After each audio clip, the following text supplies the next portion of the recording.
જય શ્રી રામ। જો બેટા તમને બધાને એક ખાસ વાત કરવી છે, આ બધું તમારી માટે છે। જીવનમાં છે ને 3 વસ્તુ યાદ રાખજો, જો આગળ વધવું હોય તોની વાત છે કે હંમેશા પહેલા આત્મનિર્ભર બનજો। આત્મનિર્ભર ખબર પડે ને, સેલ્ફ ડિપેન્ડન્ટ, કે પોતાના કામ જાતે કરવા, પોતાનો ખર્ચો જાતે ઉઠાવવું, પોતાનું સ્ટેન્ડ જાતે લેવું, એને આત્મનિર્ભર કહેવાય।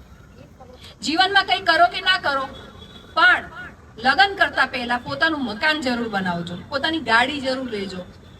લગ્ન કરો ને ત્યારે સમજી લો તમારે વરરાજાને એમ જ કહેવાનું કે મારી કારમાં તમારે જાન લઈને આવવાનું છે, સમજ્યા?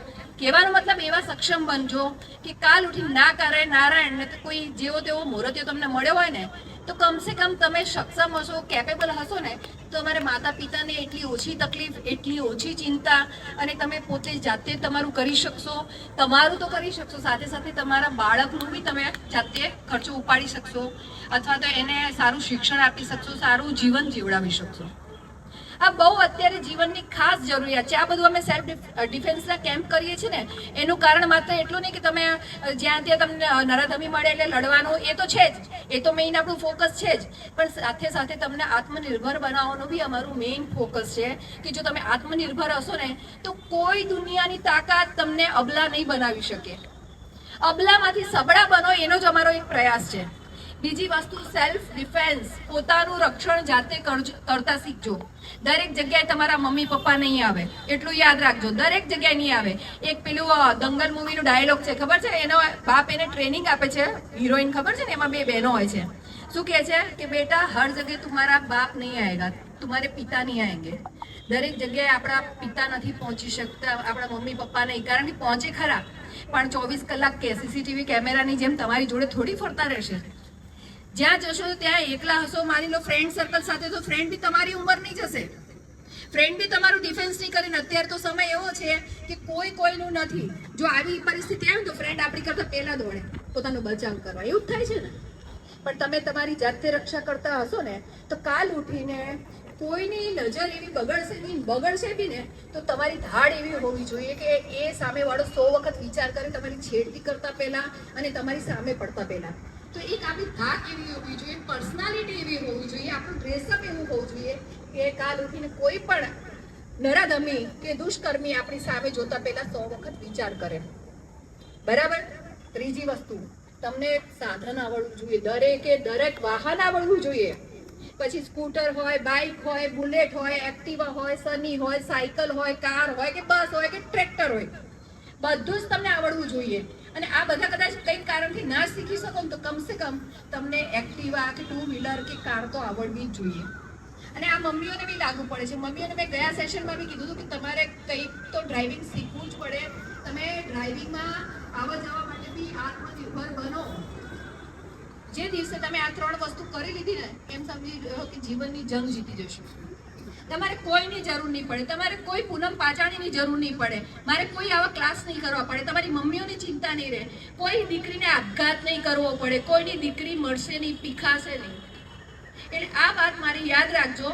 આ એટલા માટે કહેવું પડે કે સંખ્યા ઓછી થઈ ગઈ એટલે મને ક્યાંક એવું થયું કે ઘણા લોકો આને લાઇટલી લે છે। તમને દીકરાઓ, તમને લોકોને ખબર નથી કે અત્યારે સમય કેટલો ખરાબ છે। આજે હું 3 ડિબેટ શો કરીને આવી, શેની લીધે ખબર છે? એક 12 વર્ષના છોકરાએ સગીરે એક 4 વર્ષની દીકરીનો બલાત્કાર કર્યો 1 મહિના સુધી। હવે 12 વર્ષનો છોકરો એટલે એને ધોવાના ભાન ન હોય, કદાચ 10 વર્ષની ઉંમર સુધી તો માં ધોવડાવતી હોય, કહેવામાં એવું જ આવે। હવે તમે વિચાર કરો સમય કેટલો ખરાબ છે। આજે 3 લાઈવ શો કર્યા મેં એના, મને એમ થયું આ સમાજ ને દુનિયા ક્યાં પહોંચી રહી છે। હજી મોટા અમારાથી દુષ્કર્મીઓ સચવાતા નતા ને હવે નાના દુષ્કર્મીઓ પેદા થાય છે અને એમની સજા બી જુવેનાઇલ કોર્ટ પ્રમાણે એમને સજા નથી આપી શકતા। તો હવે આનો રસ્તો શું, આપણે શું કરવું પડશે એની માટે? આપણે એની માટે માત્ર ને માત્ર એક જ રસ્તો છે। સૌથી પહેલા તો આપણને આપણા ધર્મનું જ્ઞાન હોવું જોઈએ। આપણે સનાતન છીએ કે નહીં એની ખબર હોવી જોઈએ। આપણે સનાતની બનવું પડે। અને ધર્મનું જ્ઞાન એટલે બીજું કંઈ જ નથી। ધર્મનું જ્ઞાન એટલે સંસ્કારોનું જ્ઞાન, શિસ્તનું જ્ઞાન, અને ત્રીજી વસ્તુ કે સાચી જીવન શૈલી શું છે। તમે ભાગવત ગીતા વાંચી લેશો ને આખી અને એ તમને કંઠસ્થ થઈ જશે ને તો તમે ક્યારેય જીવનમાં આપઘાત નહીં કરો, કારણ કે ભાગવત ગીતામાં આપણા જીવનના સંઘર્ષના દરેક અધ્યાયો અને એનું સોલ્યુશન લખેલું છે। એટલે મારે દીકરીઓને એક જ રિક્વેસ્ટ છે કે હવેથી નિર્ણય લઈ લો કે મારે કંઈક કરવું છે અને સવારે ઉઠો ને તો સ્કૂલે જવાનું હોય કે ના હોય માતા પિતાના પગે લાગવાનું, ભગવાનને પગે લાગવાનું. ભગવાનને કદાચ એકવાર નહીં લાગો ને તો ચાલશે, પણ માતા પિતાને લાગજો. અને પોતાનું ધર્મ શું છે, જ્ઞાતિ ભૂલી જજો. હું હિન્દુ છું આ શબ્દ યાદ રાખવાનો, અને મારે જીવનમાં શું કરવું છે એ યાદ રાખવાનું. બસ આટલું જ મારે કહેવું હતું, અને જીવનમાં આ હકીકત ઉતારજો. બસ ખૂબ ખૂબ આભાર. હેલો જો હવે આ વસ્તુ કિક મરાય 1 કિક અહીંયા પકડાઈ ગયું છે. આ રીતે આ સિચ્યુએશન છે તો અહીંયા એ તમને લાફો મારે છે 1 બીજું બી મારશે. મારતો ખાવો જ પડે. શું અહીંયા ધક્કો મારો એને હટાવો. જેવી ધક્કો મારી હટી પછી અહીંયા જે નજીક દેખાય છે પેલા 1 2 3 4 હાથ છોડાવો.